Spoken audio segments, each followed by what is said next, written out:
नमस्कार, स्वागत करता हूँ आप सबका मेरे YouTube चैनल पे। मुझे बहुत टाइम से रिक्वेस्ट आ रही थी कि हॉरर सीरीज़ का अगला पार्ट लाओ लाओ, आपने बंद कर दिए, 2 ही पार्ट बनाए। इंस्टाग्राम पे इतने ज़्यादा मैसेजेस आए, YouTube पे भी बहुत कमेंट्स आ रहे थे नीचे कि हॉरर स्टोरीज़ का अगला पार्ट लाओ। तो फाइनली आप सबके लिए मैं अगला पार्ट लेके आ गया हूँ। वीडियो स्टार्ट करने से पहले मैं आपको बता दूं कि ये जो आज की स्टोरी है ये मेरे को मेल में आई थी। जो अमन है उनका नाम, वो उत्तर प्रदेश के आजमगढ़ से हैं। तो उन्होंने मुझे ये मेल भेजी थी और वो चाहते हैं कि मैं अपनी स्टोरी आप लोगों के साथ शेयर करूं। मैं उनकी कहानी आप लोगों के साथ रिसाइट कर रहा हूं, तो इसे एज एन एंटरटेनमेंट पर्पज़ ही देखें। कोई इसका मेरा मकसद अंधविश्वास या ऐसा कुछ फैलाना नहीं है। मैंने कुछ अपनी पुरानी वीडियोज़ में भी कुछ कमेंट्स देखे थे जहाँ पे कुछ ने लिखा था, ज़्यादा नहीं, कुछ एक दो थे जिन्होंने लिखा था कि ऐसा कुछ नहीं होता, झूठ मत बोलो, बुद्धू मत बनाओ लोगों को। तो मैं नहीं बोल रहा कि ऐसा कुछ होता है, ना मैं दावा कर रहा हूँ कि ऐसा कुछ होता है। मैं सिर्फ आपको स्टोरीज सुना रहा हूँ जो मेरे को लोग भेजते हैं, क्योंकि जैसे आप लोगों का इंटरेस्ट नहीं है इस चीज़ में, आप नहीं मानते, तो आपकी ही के जैसे कुछ और लोग भी हैं जिनको इन चीज़ों में बहुत इंटरेस्ट होता है, वो उनको पसंद होता है भूतों की कहानियाँ सुनना, इंसिडेंसेस सुनना। तो ये उन लोगों के लिए है। तो आशा करता हूँ कि आप भी इस बात को समझेंगे और जिनको पसंद है वो वीडियो ज़रूर देखें। तो चलिए वीडियो को स्टार्ट करते हैं। अमन का कहना है कि ये कहानी तब की है जब वो चंडीगढ़ में पढ़ाई कर रहे थे।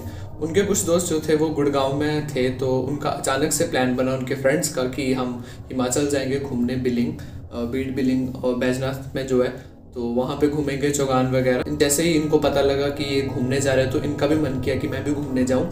तो इन्होंने उनको फ़ोन किया, तो उनका प्लान उसी दिन का था, तो वो शाम को निकल गए सारे। तो फिर अमन ने कहा कि ठीक है कोई बात नहीं, तुम लोग निकल जाओ, मैं कल सुबह चंडीगढ़ से बस पकड़ के पालमपुर के लिए आ जाऊँगा, बैजनाथ के लिए। तो ठीक वैसा ही प्लान रहा, वो लोग पहुँच गए और अगले दिन अमन ने भी चंडीगढ़ से बस पकड़ी कांगड़ा के लिए। उनके प्लान में रुकावट तब आई जब ऊना के पास पहुंच के उनके बस का टायर पंचर हो गया, जिसके कारण बस काफ़ी लेट हो गई और ऊना में ही उनको बहुत घंटों इंतज़ार करना पड़ा। टायर पंचर होने के कारण जो उनका तय शेड्यूल था कि मैंने इतने बजे कांगड़ा पहुंचना है, वहां से इतने बजे बैजनाथ जाऊंगा, सारा प्लान उनका बिगड़ गया। बिकॉज जब वो कांगड़ा पहुंचे तो ऑलरेडी रात का 1 बज चुका था। ये सब उस टायर पंचर की वजह से हुआ था। तो जब वो कांगड़ा पहुंचे तब वहां पे 1-1:30 बज गया था ऑलमोस्ट। तो वहां से बैजनाथ के लिए कोई भी बस नहीं थी। तो उन्हें बोला गया कि मतलब आप या तो वेट कर लो, कोई अगर टैक्सी आपको बिठा लेती है साथ में तो आप उसके साथ चले जाना, नहीं तो बसेस तो अब सुबह ही चलनी है। तो वो उनका बोलना है कि मैं थोड़ी सी आगे गया और वहाँ पे वेट करने लग पड़ा रोड पे खड़ा होकर कि शायद कोई टैक्सी वाला बिठा ले। और करीब आधे घंटे के बाद उन्हें एक जीप वाला मिल गया और उसने उसे बिठा लिया। तो वो आ रहा था जीप वाला पठानकोट से। तो उन्होंने उन्हें बताया कि मेरे को बैजनाथ जाना है। तो उस जीप वाला जो ड्राइवर था, ड्राइवर ने बोला कि मैं सिर्फ पपरोला तक जा रहा हूँ, मतलब कि कोई जगह थी उतराला जिसके लिए पपरोला से लिंक रोड चला जाता था। तो उन्होंने बोला कि ड्राइवर ने कि मैं आपको पपरोला तक छोड़ सकता हूँ, इसके आगे मैं नहीं जा सकता। तो अमन का बोलना है कि मैंने उनसे बोला भाई मैं तेरे को पैसे दे दूंगा, तो जितने बोल रहा है, पर मेरे को उतार दे बैजनाथ में जाके। तो ड्राइवर ने कहा कि भाई पैसों की बात नहीं है, मैं तो उतार देता तेरे को, पर मेरे को बहुत इमरजेंसी है, मैं वैसे बहुत जल्दी में हूँ, फिर भी मैंने तेरे को बिठा लिया, मैं तेरे को पपरोला छोड़ दूंगा और आगे वहाँ से लिंक रोड है, पैदल मैं तेरे को बता दूंगा, वहाँ से तो निकल जाना। वो मान के कहते ठीक है। और करीब आधे पौने घंटे के बाद वो पपरोला पहुँच गए। तो ड्राइवर ने बोला कि ये लो आ गया पपरोला और अब यहाँ से आप पैदल चले जाओ, चांदनी रात है, दिख भी साफ रहा है सब कुछ, तो आप जा सकते हो। और उस अमन को लिंक रोड बता दिया कि ये रहा वो लिंक रोड, अब यहाँ से जाना है चढ़ाई चढ़ के और आगे मेन बाज़ार आ जाएगा, वहाँ से तो कोई भी गाड़ी कुछ भी मिल जाएगा आपको।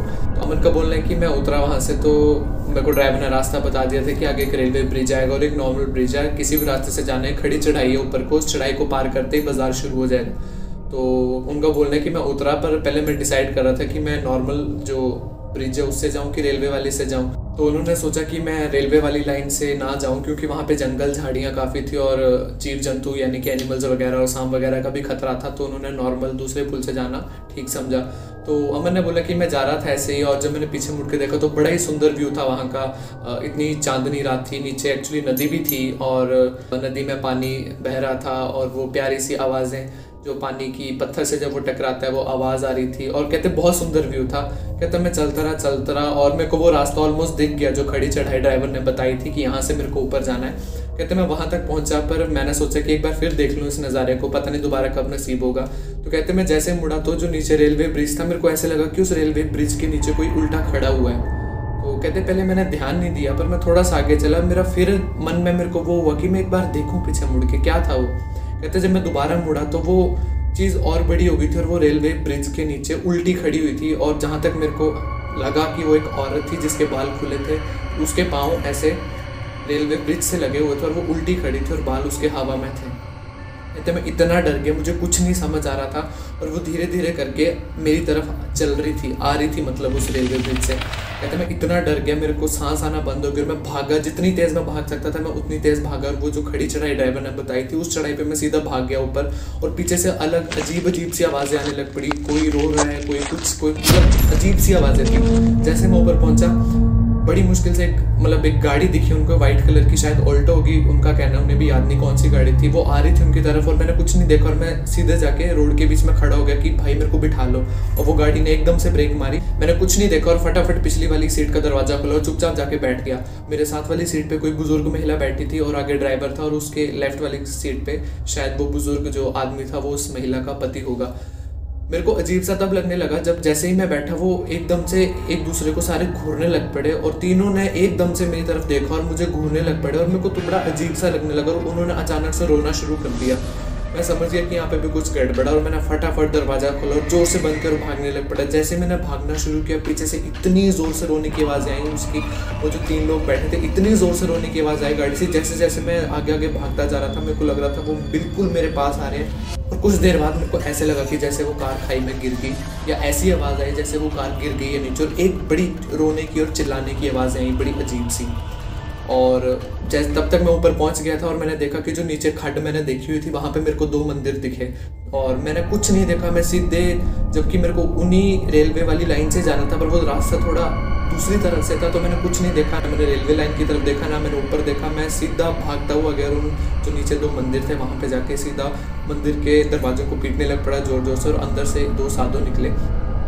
एक साधु ने तो पहले तो उन्होंने मेरे को डांटा कि तू इतनी रात को क्या कर रहा है, बहुत डांटा। मैंने उनको सारा किस्सा बताया कि मेरे साथ ऐसे ऐसे हुआ। पहले मेरे को वो औरत दिखी कोई उल्टी मेरी तरफ चल रही थी पुल के नीचे, फिर उसके बाद मैं ऊपर गया तो गाड़ी आई, उसमें ऐसे अजीब से वो 3 लोग थे, वो मेरे को देख के रोने लग पड़े। तो मैंने उनको सारा किस्सा बताया, तब उन्हें भी शायद थोड़ा लगा कि नहीं है कुछ चीज़। तो उन्होंने मेरे को अपने जो उन्होंने मोर पंखी रखी होती है उनसे कुछ ऐसे ऐसे करके मंत्र वगैरह मारे और मेरे को विभूत खिलाई और बोला नहीं कुछ नहीं होता है ऐसे वैसे। वो कहता मैंने जैसे तैसे मेरे को होश आई तब मैंने फ़ोन लिया और अपने दोस्तों को फ़ोन किया कि तुम लोग वापस आओ, मैं यहाँ पे हूँ। तो उन्होंने भी अपने होटल का जो मैनेजर था उसको जगाया और सारे वहाँ पे पहुँच गए जिस मंदिर में। तो उन्होंने डिसाइड किया कि सारे आज रात को वहीं मंदिर में रुकेंगे क्योंकि किसी की हिम्मत नहीं थी वापस जाने की। तो साधु जो थे उन्होंने अमन को पुड़िया दी, कोई एक पुड़िया दी विभूति की। तो अमन का बोलने की वो पुड़िया मैंने आज तक संभाल के रखी है और जो मेरा जहाँ पे मैं पूजा करता हूँ मैं वहाँ पे वो रखता हूँ। फिर उसके बाद अगले दिन वो सुबह उठे और सबसे पहले बैजनाथ मंदिर गए जो शिव भगवान का मंदिर है, वहाँ पर उन्होंने माथा टेका। अमन का बोलना है कि मैंने प्रार्थना की कि भगवान ऐसा मेरे साथ कभी ज़िंदगी में दोबारा ना हो। पता नहीं क्या था, सच था, वहम था, क्या था, पर मुझे ही पता ये क्या था, पर दोबारा नहीं होना चाहिए मेरे साथ ये जो भी था। फिर उनका प्लान उन्होंने चेंज कर दिया, कहते हैं मैंने नहीं घूमना और वो उस रास्ते को अवॉइड करना चाहते थे। उन्होंने प्लान बनाया कि मैं चंडीगढ़ वापस जा रहा हूँ। तो उन्होंने मंडी वाला रोड पकड़ा, कहते हैं इस पुल से होके मैं वापस नहीं जाऊँगा। तो उन्होंने प्लान कैंसिल कर दिया, वो वापस चंडीगढ़ चले गए सारे। और बस इस तरह से थी कहानी और चंडीगढ़ पहुँच के उनका बोलना है कि उसके बाद से आज इस बात को कम से कम 6-7 साल हो गए हैं। उसके बाद से ऐसा कभी नहीं हुआ, ना उन्हें कोई बुरे सपने आए, ना दोबारा ऐसी कभी चीज़ कोई उनके साथ हुई। तो कहानी बस यहीं तक थी। आप लोगों से जानना चाहता हूँ कि वो जो औरत थी पुल के नीचे, क्या रिलेशन हो सकता है, वो कौन हो सकती है, क्या हुआ होगा प्रॉबेबली वहाँ पे।